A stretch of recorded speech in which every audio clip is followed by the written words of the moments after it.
akhirnya menerima. Suatu hari, Huan dan Seno pergi menghampiri seseorang untuk menagih hutang. Diketahui target mereka ini adalah mantan preman yang ditakuti. Namun dengan beringasnya, Huan menghajar sang target.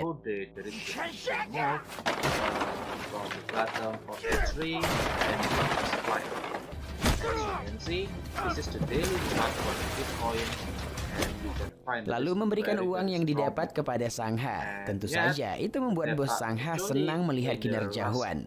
Huan yang diberikan sejumlah uang mengembalikan uang tersebut dan menganggapnya lunas kemudian pergi.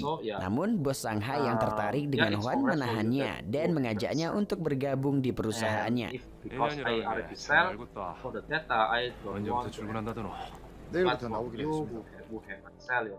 Oke, esok malamnya Seno membawa Huan ke tempat hiburan. Di tempat itu, Huan terpaku melihat seorang wanita yang berselisih dengannya. Wanita cantik itu bernama Cha Yun-su, seorang wanita yang bekerja di tempat hiburan tersebut. Malam itu, bos Sangha ternyata sengaja mengundang Huan dan yang lain untuk merayakan gabungnya Huan dalam bisnis mereka.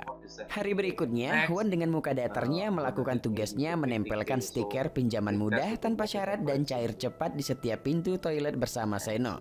Saat rehat, tampak Huan teringat dengan sosok Mbak Cha. Bang Huan yang cool banget ini kayaknya ada rasa dengan Mbak Cha. Hari besoknya, Huan yang berada di tempat hiburan kembali memperhatikan si Mbak. Hingga hari berikutnya, Huan menunggu kedatangan si Cha demi bisa melihatnya. Huan yang hanya sekedar melihat dan lebih memilih memperhatikan dalam diam, tak lama ia pun pergi. Dalam perjalanannya, bos Sangha yang melihat Huan meminggirkan mobilnya. Di dalam mobil, Sangha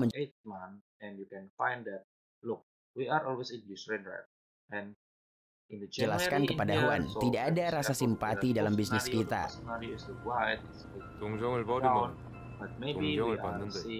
Bos Sangha yang mengetahui kalau Huan ternyata pandai dalam permainan judi, lalu menyuruh Huan untuk mengelola situs judi yang ada di perusahaan mereka. Kemudian, sang bos memberikan sebuah kunci mobil untuk Huan. Yap, esoknya Huan tidak lagi jalan kaki. Mendatangi tempat hiburan, seperti biasa, Huan memperhatikan Mbak Cha dalam diam sembari minum. Di luar, Huan menunggu kepulangan wanita impiannya malam itu untuk hanya sekedar melihat. Namun tiba-tiba Huan disamperin langsung oleh Mbak Cha. Kemudian mengatakan, "Bang, kau besok ada acara nggak?" Esok harinya mereka pun pergi jalan berdua ke pinggiran perairan. Ketika kembali setelah membelikan minuman untuk Mbak Cha, Huan melihat pria tua sedang bersama dengan Cha. Lalu menanyakan tentang pria tua tersebut. Karena pria tua itu ngomong jorok, Huan mencoba mencekiknya. Kemudian Huan membawa Cha ke tempat kerjanya si Mbak. Di suatu kamar, mereka menikmati dengan indah hari itu. Hari berikutnya, Sangha sedang ngobrol serius dengan atasan perusahaannya, yaitu Pak Tua Handuk. Tak lama, Huan yang diundang akhirnya datang. Tentu saja, itu membuat keduanya sedikit kaget. Di sana, bos Sangha memberitahukan kalau Huan nantinya yang akan mengelola situs judi perusahaan mereka. Selanjutnya, bos Sangha dan Huan minum bersama sembari melihat indahnya lautan malam. Saat itu, bos Sangha sedikit memberi petuah kepada Huan tentang bisnis mereka. Oke, petualangan Huan dimulai. Dengan penuh semangat, Huan mendatangi target-targetnya untuk menagih hutang. Hari demi harinya dilalui dengan kinerja yang bagus dan menghasilkan uang yang banyak.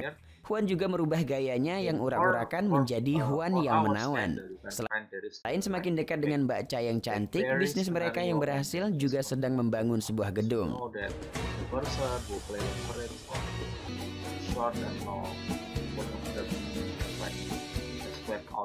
Yap, 3 tahun kemudian, Huan yang sebelumnya berhasil memegang jabatan tinggi di perusahaannya, kini Huan diperintahkan oleh Sangha untuk kembali menagih ke lapangan.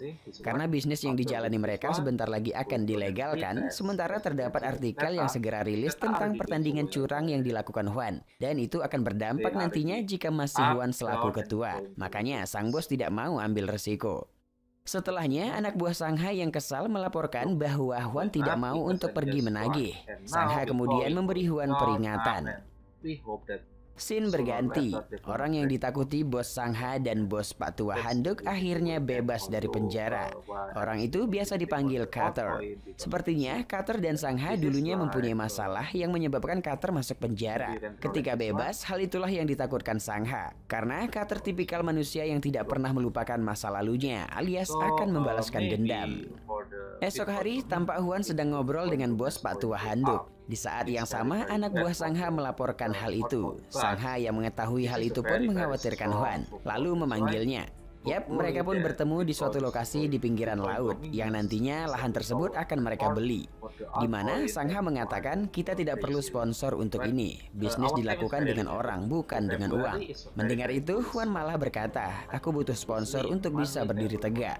Tentu saja, hal itu membuat Sangha sedikit menahan kesalnya. Seolah Huan tidak lagi menuruti perkataannya. Di sini sepertinya Huan lebih memihak kepada Ketua Handuk karena sempat ngobrol berdua sebelumnya. Dari obrolan sebelumnya itu, Ketua Handuk seolah mengompori Huan untuk mengejar sesuatu agar dia tetap berdiri. Dalam bisnis yang mereka jalani, bisa aja ada orang yang berniat untuk menghancurkannya. Di malam harinya, Mbak Cha yang berada di apartemen Huan meluapkan kesedihan yang dialaminya. Dari perkataan itu, Huan mengetahui bahwa Mbak Cha mempunyai hutang yang banyak kepada Sangha. Esok harinya, tanpa pikir panjang, Huan menghampiri bos Sangha, lalu menyampaikan bahwasannya Huanlah yang akan menanggung hutang-hutang si Mbak Cha. Sangha yang kesal terpaksa mengabulkan permintaan tersebut. Dan sepertinya Huan semakin tak menyukai Sangha. Setelahnya, Sangha dan Ketua Handuk melihat lokasi yang nantinya akan dibangun sesuatu di atas perairan tersebut. Ketua Han sempat menelpon pimpinan Jail Marine